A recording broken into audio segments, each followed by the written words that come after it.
What you're about to witness is one of the most intense, jaw-wrenching moments of the world. Watch as our 8 mostly used resources battle it out in an all-out war. Who will obtain the #1 spot in our competition? It's time to find out.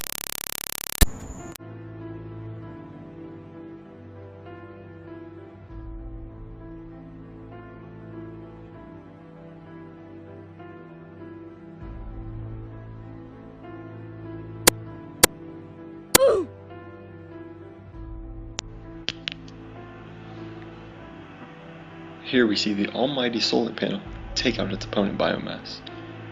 Although both are renewable resources, solar power takes the win here due to its efficiency to the environment.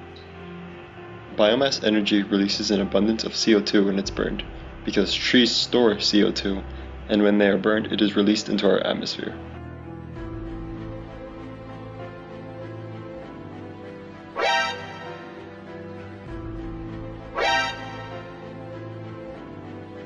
Shortly after, the expenses that the solar power require causes it to fall as it is taken out viciously by the cheap, abundant, and deadly burning of coal.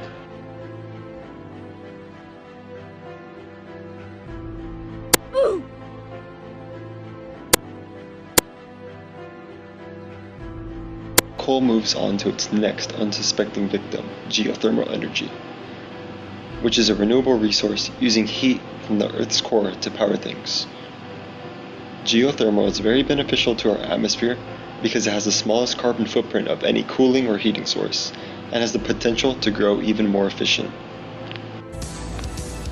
Wind power and water power meet up, and here wind takes the win because of its lessened effects on the habitat around it.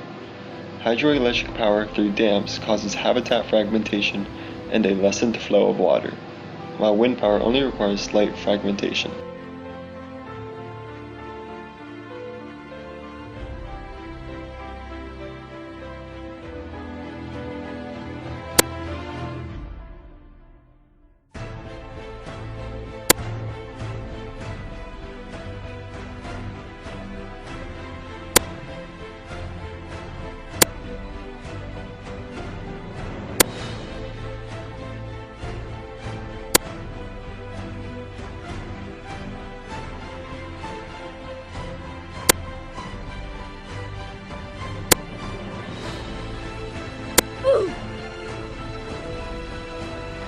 The top 2 most harmful resources to our atmosphere face off.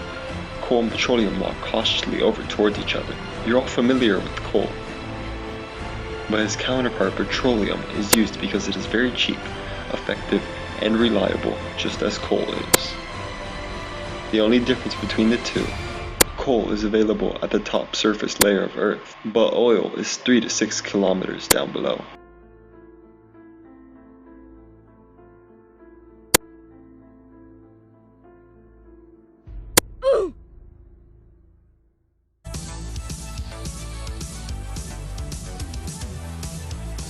Now that you've experienced the battles that all these resources endure, we must show more consideration towards our environment and how our atmosphere is affected by our daily choices.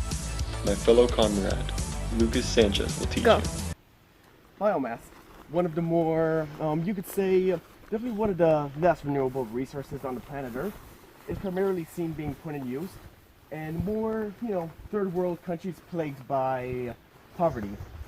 However, when it comes to biomass, which mostly consists of wood, feces, and other organic matter used for whether it's for domestic uses such as burning food, providing heat, you'll mostly be seeing it being used in more areas plagued by poverty, as you can see here in this terrible community that has been overridden by a lack of a proper economy.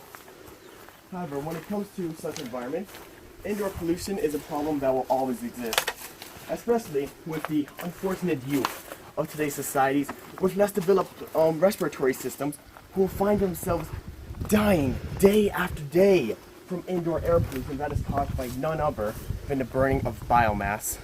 This is an issue that cannot be allowed to continue. We must end it right here, right now.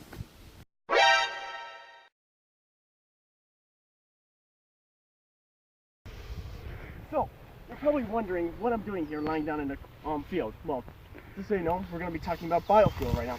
What is biofuel, you ask?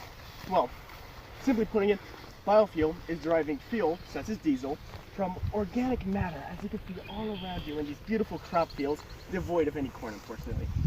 However, in these crop fields, biofuel, such as diesel, is derived from organic matter, such as many crops, such as sugarcane, or in many cases, corn. Now, what is used is the starches from such organic matter will then be processed into fuel that will later be used in cars in a much more green manner. However, this seems too good to be true, right?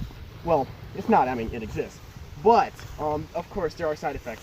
Well, it does reduce CO2 emissions. It leads to more emissions and, I don't know, pollutants such as nitrogen, which also has unfortunate effects on the beautiful earth around us. So, while it may be better than oil or coal or all that other stuff, just know that it's still a bit bad as well.